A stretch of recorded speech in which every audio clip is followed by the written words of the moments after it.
Hi, I'm Kelly Wright, and this is America's Hope News. I'm in Washington, D.C. Over my shoulder, you can recognize that famous landmark known throughout the world. It is the United States Capitol.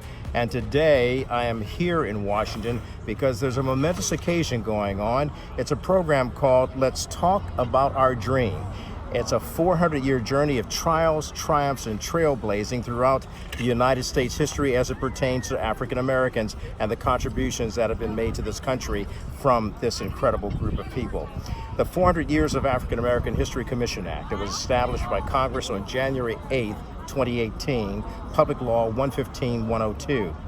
It will plan, develop, and carry out programs and activities throughout the United States to recognize and highlight 400 years of African American contributions and the significant impact that it has made on American life in terms of music, in terms of faith, in terms of agriculture, in terms of architecture. Every discipline has been impacted and influenced in some way by African Americans. So join me now as we listen to some people talk about these 400 years of history, including and beginning with Nick Cannon and then Dr. Bernice King. Let's listen. Magnitude of what we're doing here today, I mean, it's so powerful when you can see the young people that are joining us today from generation to generation. We truly are the dream. And you know, we've had some powerful orators and speakers today just share their sentiments and their passion. I can only speak and so humbly and know that I'm not going to reach that level of passion just based off of the knowing that we're here today. I'm truly humbled in that sense, that knowing that dream that Dr. King so eloquently spoke of in 1963, over a half a century ago, to be here trying to push forward is really something that I see as an honor. And I take a look around at the greatness that is represented here today and imagine a moment of magnitude as we pledge for the new history together. Each of us going back into our communities and sitting down at that table of brotherhood, that table that was prophesied by Dr. King and so many others. My brothers and sisters, knowing that we truly are that dream. Being your national ambassador comes as a great responsibility, a position I take both as a badge of honor and authority to demand more from each and every person in this room and each and every community that we represent. To turn a page in history that commemorates those who have gone before us, to celebrate ourselves and for them by establishing that future vision. This is that courageous and bold statement that we all have to be bold enough to step out and implement these ideas of potential that we all truly possess.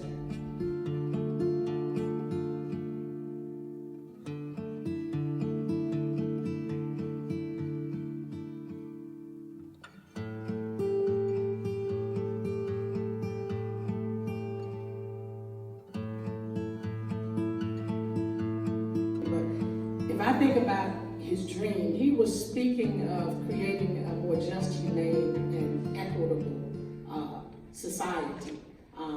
And when I look at the landscape right now of America, we as African Americans still, this statement is still true today.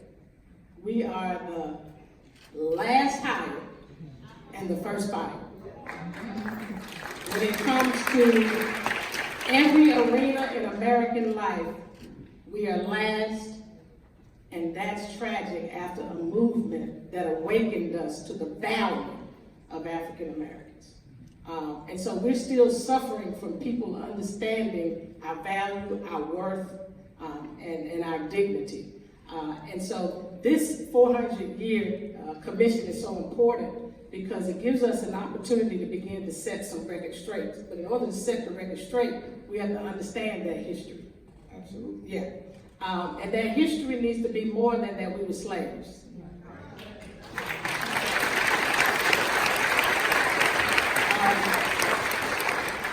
We were inventors. Everything that we're taking advantage of today, we as a people invented the first thing. I want you to think about that, especially young people here. The thing that saves our lives on a daily basis, stoplights, an African American invented. And that part of who we are is never talked about. As we try to build a new vision, part of that vision has to be, see me for, when they say, what is the most best?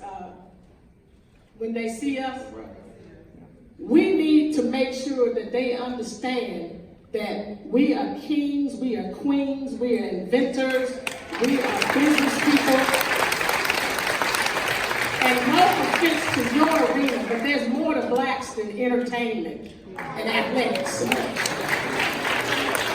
So when Danny was speaking, he was really speaking of, see that part of the content of who we are as a people. Don't ignore our color though. Okay, so let me clarify something. In my father's speech, so many people take the part that he spoke about us as his children out of context and say that Dr. King was for a colorblind America. My cousin often says that if you're colorblind, you may need some eye correction. You need some glasses or something. Because I want you to see my color. What I don't want you to do is to use that as a barrier, as a hindrance, or as a determination and a factor of judgment for my value and worth. And so this time period, I believe this 400 years is, I call it redemption time. I've seen things happening this year that is elevating our community. And as the year ends and we keep moving for the next 2 or 3 years, some things are beginning to happen in the atmosphere for our people like never before. And we have to be responsible stewards during this time. And part of that stewardship is to steward our emotions. In my father's speech, there's a phrase in there that he said that I don't want us to miss or overlook. He said, we must forever conduct our struggle on the high plane of dignity and discipline. And we can't fall prey to hatred and bitterness. No matter how many buttons are pushed today that evoke some of our past, we have to manage our emotions during this time period because we can squander what's happening right now in terms of opening the eyes of America to the truth of the African American community. And I really want young people to understand that this is a time that we have to educate masses of people, our people, all people, because all people need to understand who we are as African Americans and the contributions that we've made to this society. America would not be where it is today if it were not for the contributions of African Americans. But when slavery was abolished in 1865, we were less than 1% of this nation's wealth, and still to this day, we're less than 1% of this nation's wealth. How do we change, just other than reconditioning the mindsets and educating, how within these infrastructures and being here in DC, is it truly possible to do that shift of prosperity and wealth to our community? Oof. Everything's possible. It's going to be a challenge though, because it is the mindset. I mean, we struggle with unity. We struggle with pulling together and really working together intentionally. There's a distrust, and rightfully so, in the African American community. The job has been done on us psychologically. So we have to be intentional about actions we take to reverse some of that. Like for instance, in my personal life, I'm intentional about how I support my community. It doesn't mean to the exclusion of the general society population.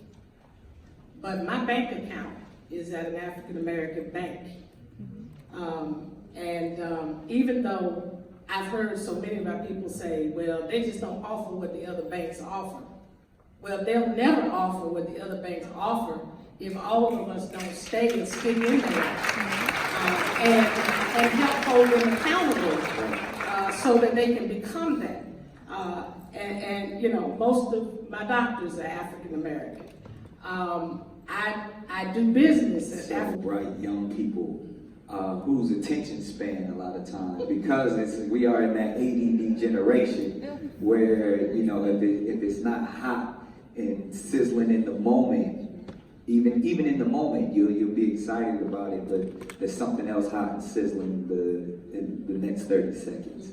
And as important as this commemoration, as well as just the understanding and the education of the last 400 years, is to all of us, the next moment is going to be something else. Or, you know, whether it's another celebration or another tragedy that we're often reminded of, that, you know, we're often marching, we're often protesting and making memes about the injustices that we see. Every day it's something different.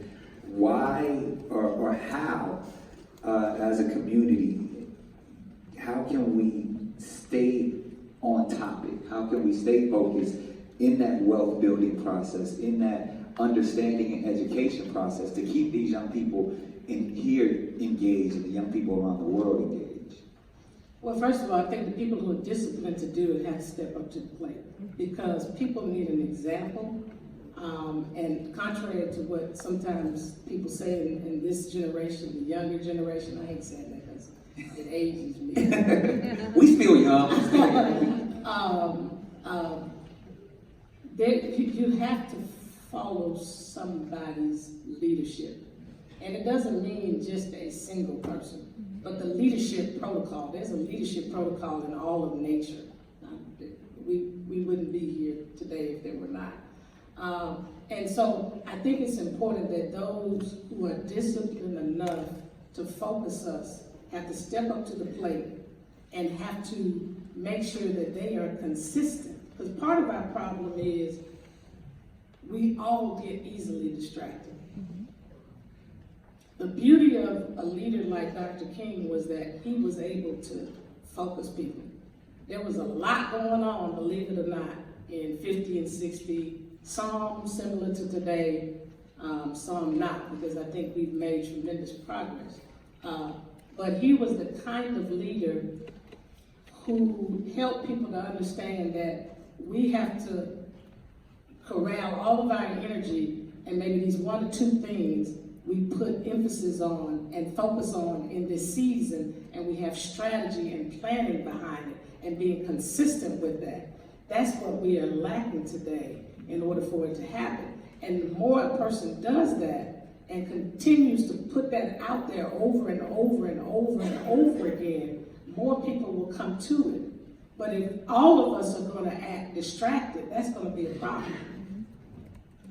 Staying focused.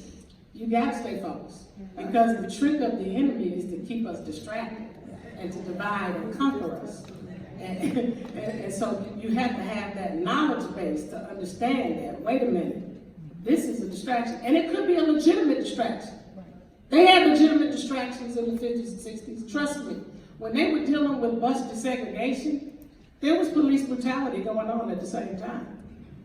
There were still problems with voter disenfranchisement at the same time. But they had to stay focused in that bus boycott in order to get to the victory. Not victory of white people, but victory for justice. And right now, we just like that quick, like you said, that quick feel, you know, something happened, I show up, I protest, and that just energy rush, that adrenaline rush. And it feels good in the moment, but then we feel let down because what happened? What have we accomplished? What have we achieved? What have we succeeded at? And so we need more leaders who can step up to the plate with plan and strategies together, because if you do it individually, it's not going to work. and so that people can hear and corral and move forward with whatever that is. Absolutely. I couldn't agree more. They understood what was required because people were educating them and preparing them. And so when they stood up, they understood that we can't just hit back. They understood that we're doing this because we want to make sure that we as young people can readily go in any establishment and be treated with dignity and respect. They had an understanding of that. And so this time we have to do that in this season. We have to massively educate. Not just in the, I was talking to a friend of mine, Ronald Hobson here, who's a banker. We've got to educate, as I said earlier, our community and not to the exclusion of any generation. And we got to educate other communities on who we are as a people, the things that still are persisting today in the Black community, the grave disparities that are still apparent. We have to educate people so that they can become more involved in what the struggle is about, because there's still not equity in America. There's still not justice for all in America. And so my challenge is that we do that, because we failed to do that during the season as African Americans, and we lost ground because we were so caught up in making a living that we didn't make a life for the next generation and help them understand the story. So we got to recapture that. So there's a disconnect right now, and I personally just want to apologize to the next generations for how we failed you in that regard. We did not educate you enough. We did not prepare you enough. And so I'm apologizing for all of us who did not step up to the plate and do what other generations did for us. And so I hope that you will accept that apology and that you understand that you too have the power to make a difference, and you can expose yourself. That museum here is a very powerful museum. And I invite the African American Museum of History and Culture. I also invite you to visit Montgomery, Alabama, where the movement started, to see the Legacy Museum, from enslavement to mass incarceration, to see how white supremacy has traveled through time and is embedded in our system, so we understand how we can dismantle that. And the lynching memorial that's there, that's part of the education, so that our eyes can be awakened. And invite someone from other cultures to come with you, because we can't do this alone. We have to do it together. Thank you so much for having me on your program. My name is Dr. Joseph Green. I'm the chairman of the 400-Year African American History Commission, also the head pastor of Antioch Assembly in Harrisburg, Pennsylvania. We are here at the United States Capitol building doing our launching of the 400-Year African American History Commission event. We're going to be doing commemorative events all over the country, highlighting the resilience, the dedication, the commitment, the contributions of African Americans since 1619 here in the United States. And I'm just so grateful to have Mr. Wright here with me, and a great cast. Nick Cannon is our honorary chairman, and we're also launching the 400 Schools Initiative around the country. Nick's doing a very good job, by the way. You've also had Dr. Bernice King, and I think all of us should commend you in terms of what you've been able to do with the 2019 movement, something you created on the heels, if not before, Senators Mark Warner, as well as Congressman Bobby Scott and Senator Tim Kaine of Virginia, when they introduced this legislation for the 400th anniversary and recognition of the contributions of African Americans. I was there for that. Dr. Green was there for that, but then he went further. Now he's taking this mantle and wearing it well and taking it throughout the nation. Something significant is coming up in August that we should be cognizant of. Can you make us aware of what's happening on August 25th? Yes, August 25th, 2019 is the actual commemorative date. So August 25th, 1619 was the documented date of the first Africans that came over on the transatlantic slave trade in regards to the United States. And so we're having a commemorative event at Fort Monroe in Virginia, which is the landing point support, comfort, and this is a season about commemorating, but also how do we move forward in reconciliation, restoration, coming together as we acknowledge the past in a way to highlight us and propel us into the future. So we're going to come together, black, white, every race, every tribe, and every tongue, and to celebrate the resiliency and how we're going to move forward to continue to make this a great country.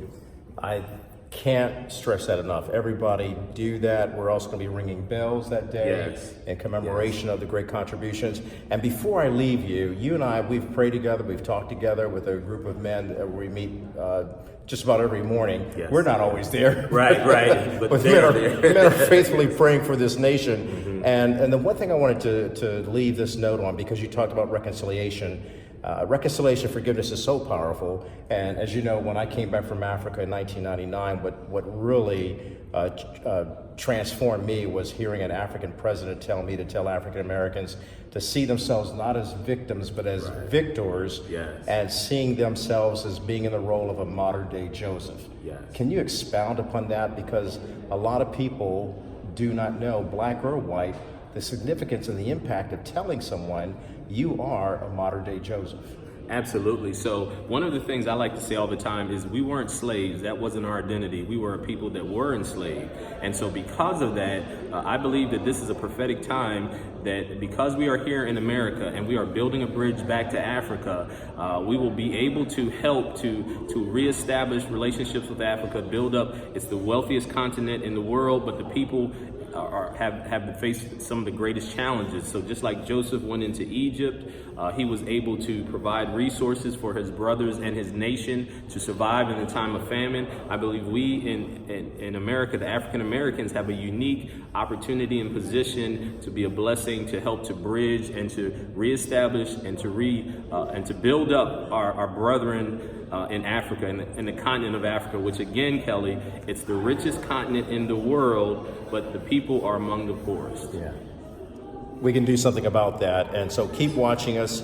Watch the developments as they unfold, because it's a 5-year plan that we'll be commemorating this. 1 year is not good enough. We have to keep going and going, and thereby educate people. So Dr. Joseph Green, much love and prayer for many blessings and favor upon you as we try to lead this great nation to make a bridge to another wealthy nation that's the wealthiest on the planet. And as you said, yet the poorest people. We can change it by having a transformation and a renewing of the mind through God and through Christ who strengthens us. This is not just a faith thing, it's a real thing. It's reality, it's history, and you're being part of it. So here we are at the United States Capitol celebrating an historic occasion, the 400th anniversary of African Americans first coming to this country. Dr. Joseph Green, I commend you, sir. You got a lot of work to do. I'm enlisted. I will join you. I'll volunteer. I'll do whatever I have to do to help us get this message out that we are modern day Josephs, that we can bridge the divide racially, politically, financially. Let's do it. And I will say we will be successful because God is with us. Amen. That's good.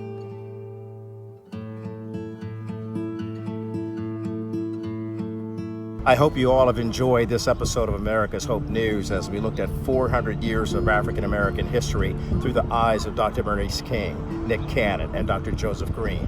I hope you remember something else too, that as we move forward into our future, we can have a future and a hope if we concentrate on reconciliation and development and forgiveness. My motto is spread love, freedom, and peace. Always remember that the greatness of our nation begins in the homes of our people. Therefore, I ask you the question, what's in your house?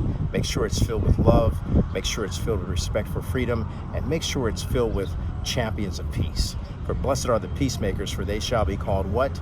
The children of God. I'm Kelly Wright. Join me for the next edition of America's Hope News, coming soon right here on CVE. Watch CVE.com. Christian Vision Entertainment. There's nothing like it. It's out of this world because it's heaven sent. God bless you. Until next time, peace out.